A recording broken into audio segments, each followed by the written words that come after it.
கவிதை இந்த நேசம் இப்பிறப்பும் எப்பிறப்பும் தொடரும் இந்த பாசம்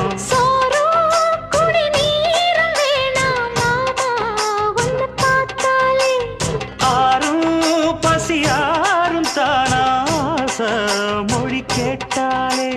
ஒன்ன பிரிஞ்சிருக்க தன்னந்தனிச்சிருக்க அம்மம்மாடி அப்பப்பாடி என் மனசு ஒத்துக்காது செந்தூர பாண்டிக்கு ஒரு சோடி கிளி கூ